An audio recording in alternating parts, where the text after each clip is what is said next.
Salut à tous, on se retrouve aujourd'hui pour une vidéo assez gore, je tiens à vous le signaler directement. Et si vous ne voulez pas écouter les faits qui vont suivre, qui sont vraiment très difficiles à entendre, je ne vous en voudrais absolument pas, car vraiment, on touche de plus en plus le fond dans l'atrocité totale et dans la folie des gens. En effet, le tribunal de la vie de Tijucas, dans l'état brésilien de Santa Catarina, a condamné ce mercredi 24 novembre, donc hier, Rosalba Maria Grimm à 56 ans et 10 mois de prison. Elle a tiré une femme qu'elle connaissait vers un ancien site de poterie où elle l'aurait frappée avec une brique avant de commettre son acte tout simplement horrible.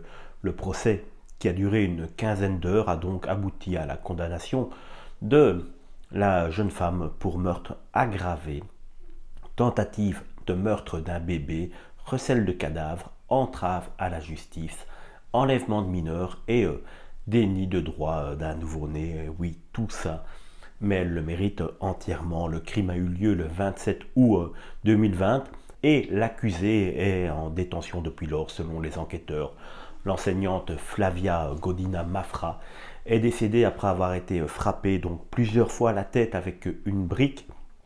Jusque-là, le meurtre est déjà horrible, mais au cours du procès devant le jury, elle a expliqué au tribunal comment elle avait planifié le crime et étudié comment retirer l'enfant à naître du ventre de sa mère, car effectivement, elle a découpé le ventre de la mère pour voler le bébé qui était là bientôt à accoucher puisqu'il était enceinte de 8 mois. Elle a également raconté comment elle avait fait des recherches sur la façon de simuler les symptômes de la grossesse et de l'accouchement, ce qui lui sera intéressant. On le verra dans la fin de la vidéo. Son ventre a été coupé avec un couteau de cuisine et son bébé à naître donc a été retiré de son ventre avant que son corps ne soit caché dans un four. Une fois que la pauvre jeune femme a succombé à son éventration, le partenaire de la criminelle a d'abord été soupçonné lui aussi d'être impliqué dans le crime.